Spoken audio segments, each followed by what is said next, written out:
What's going on, guys, and welcome back to West Georgia Aquatics. Today we're going to unbox the fish. I ordered these fish from Live Aquaria. I already pre-slit the box to make the unboxing a little bit easier. Now this isn't a very large shipment, but these are two fish that I've been wanting for a very long time, and I'm hoping to breed these guys. So hopefully you guys will find this video interesting. So let's get started on the unboxing.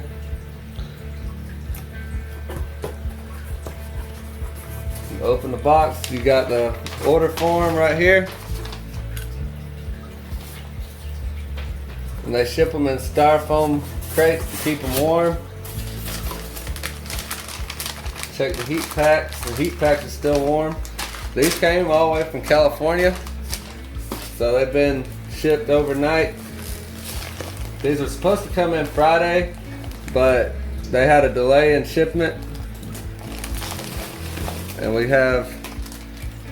they put them in a blacked out bag so you can't really see them, but I got some red flamed Agassizi cichlids, and from what it looks like inside, I ordered 5. I see 5 swimming around, so that's a good thing.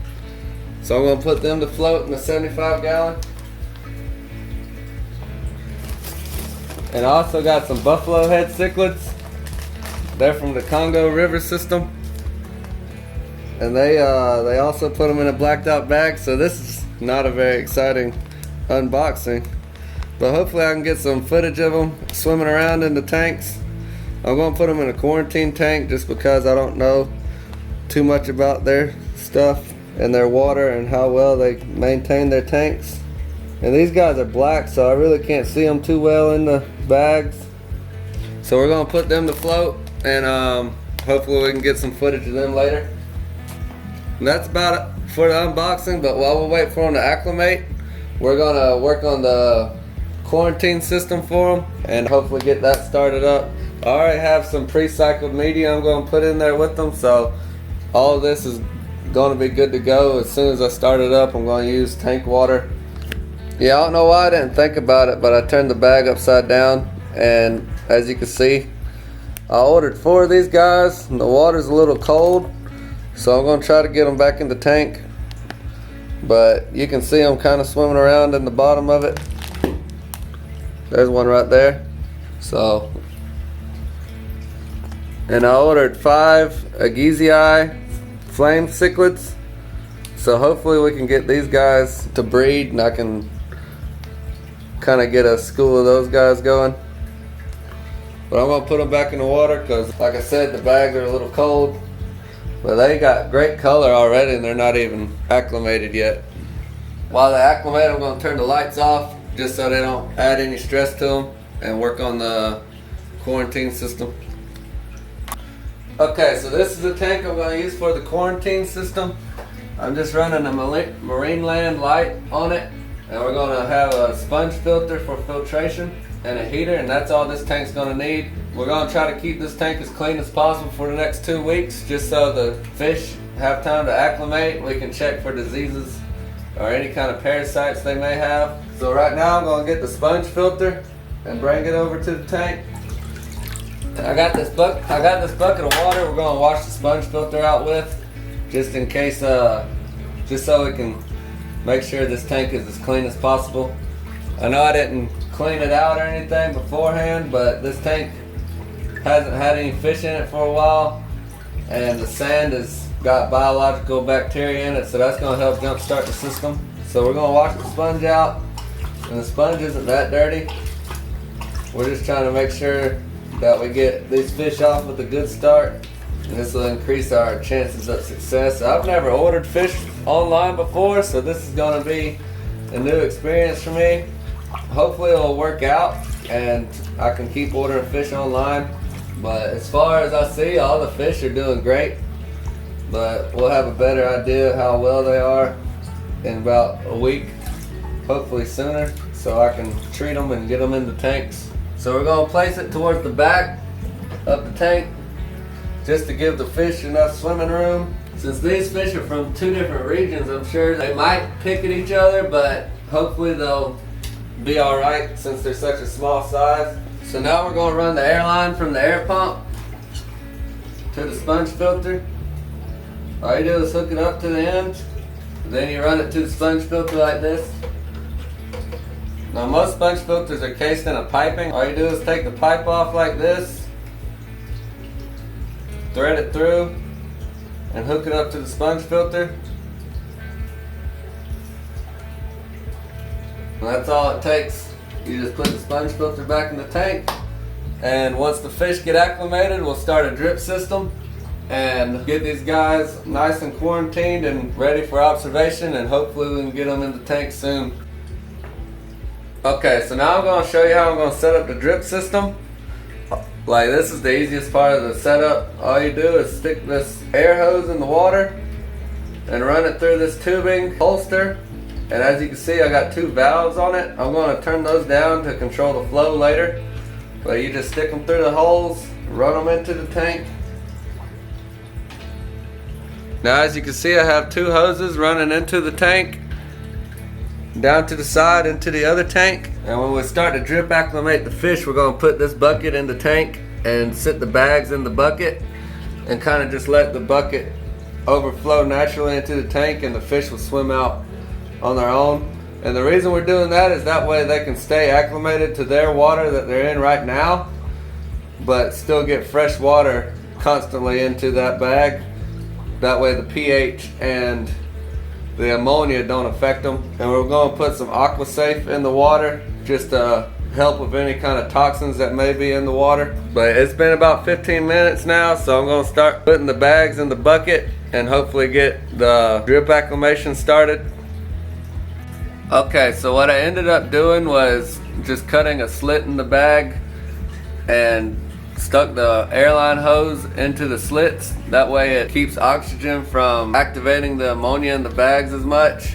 And when the bags get filled up, I'm going to cut them open and just kind of let the fish fill up in the bucket. As the bucket fills up, I'm going to also have an airline hose running water into this bucket, and that will keep the bad water from also mixing with the new water. Hopefully all this planning and ideas will benefit me when it comes to acclimating these fish. Okay, so I got everybody in the bucket now, and everybody's doing good. It's just there's this one to the bottom right that isn't really moving that much, but everybody else is free swimming around. The buffalo heads are doing great. They're all over the bucket. The Agassizi have pretty good color. They're not washed out or anything. So we're going to monitor that one that's not really moving around that much, and hopefully he's just getting used to the tank. But I have another hose filling up the tank along with the bucket, so I think that's going to help. So we have some fighting going on with the buffalo heads, so we're going to have to move. We're going to have to set up a separate quarantine tank for them. So let me get them out so they don't stress out the Agassizi too much.